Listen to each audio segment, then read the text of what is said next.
Hi crafty friend, it's Justine Dvorak from Stationery by Justine, where when I craft my world stands still.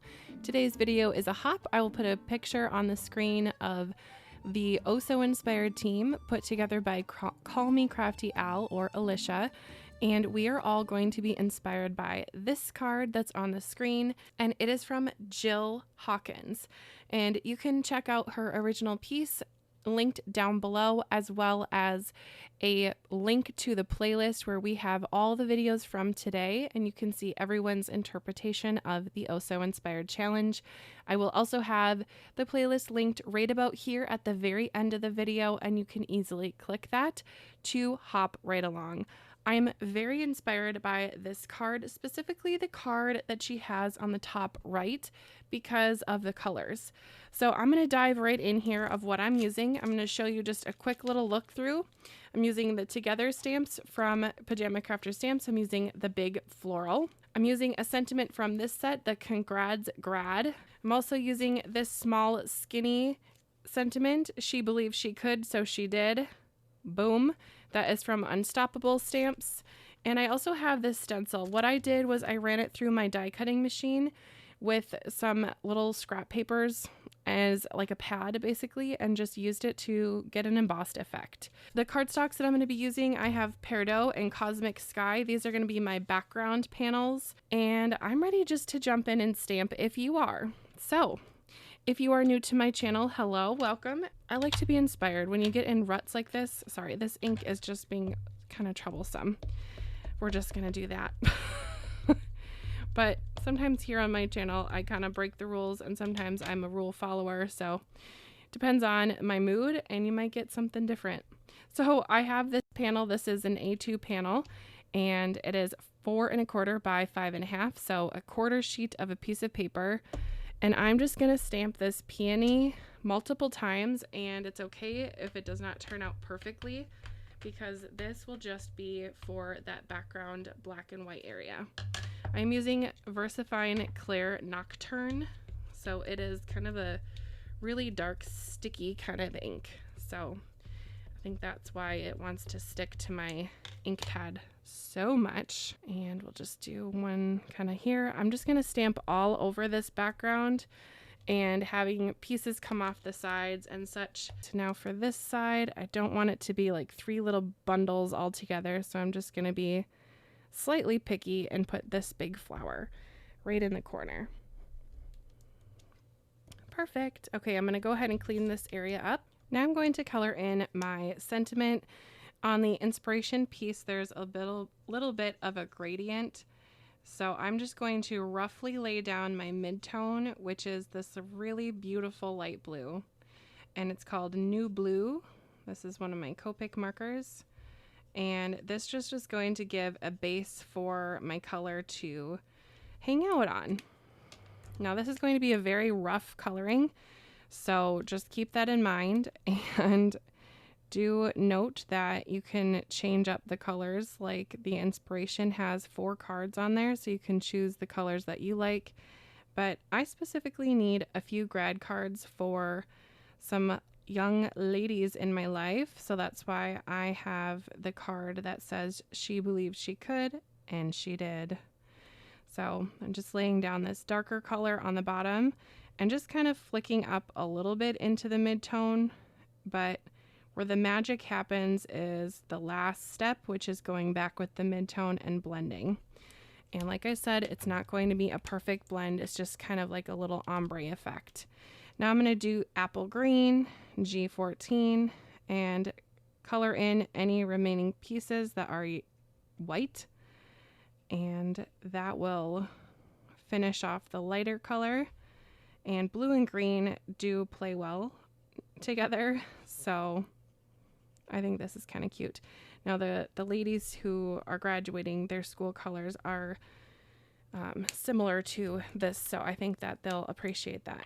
Now I'm going to go in with my mid-tone once again, and this is again where the magic kind of happens, and I'm going to go over the light and the dark area and just kind of blend.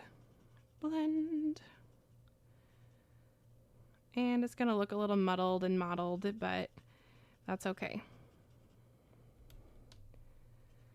Let it sit for a second, and I'm going to probably go back over each letter twice. And if you go out of the lines, it's fine. Just use a white gel pen and clean up the edges, because I definitely will be.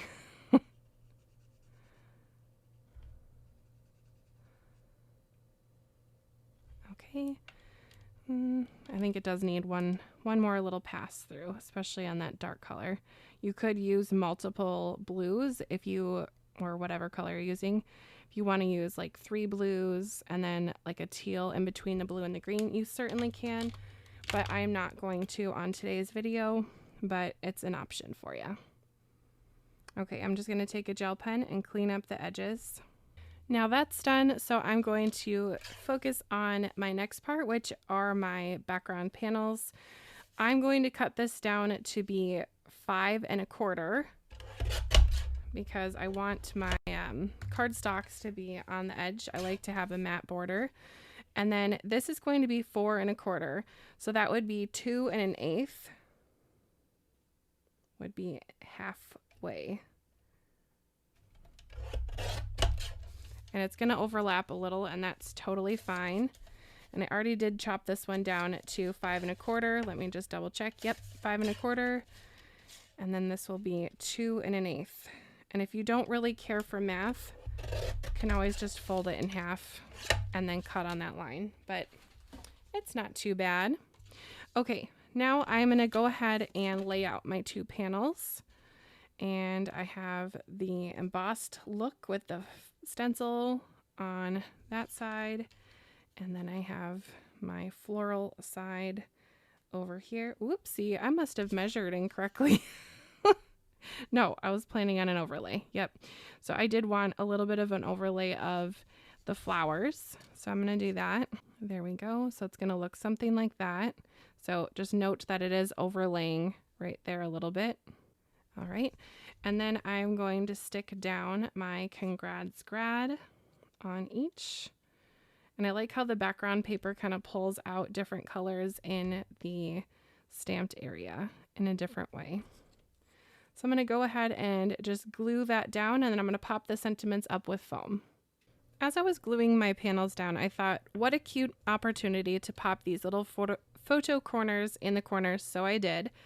And then I thought, let's add my own little spin to this, and I usually use embellishments on my cards, but today I thought let's make a little nest of thread and let that have the little sparkle. So I have some floss here from DMC, and I'm just going to let it fall how it falls, and then I'm going to get my head over my card, so I just got to put it off to the side here for a second, and then that foam is going to capture all of my...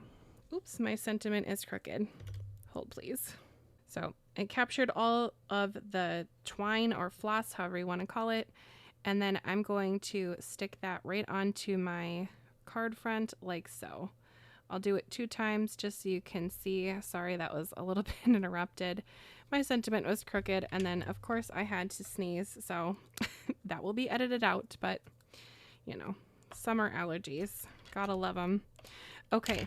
Got my little nest here, and it naturally kind of goes in this little cluster because this is a cylinder. So however they are, well, however the little bundle wants to lay is good with me. Let it have its moment. Then I'm just going to take my little tweezers here and then just kind of capture them. Oops, I messed that up. Make it look kind of effortless, but there's a little effort that goes into it, but most of all, the thread is just kind of being thread. All right. Yeah, like that. And then just capture it. Okay. Kind of putz with it a little bit. I don't know, not too much, because I do want to keep the whimsy of it. And then, sure. And then get it on somewhat straight. And you could put it on the bottom, on the top. I'm going to stick to kind of the original inspiration piece for that and put it near the top. And that completes my 2 cards. So I hope that you hop along after this video and see the other creative cards that are made from the team, and be sure to check out the original poster over on with the link down below, and you'll be able to see the original cards and even more. I hope that you have a wonderful rest of your day, and if you decide to be oh so inspired, be sure to use the hashtags that are in the description, and then the team can see what you made. All right, thank you so much for watching, and we'll see you next time. Bye, crafty friend.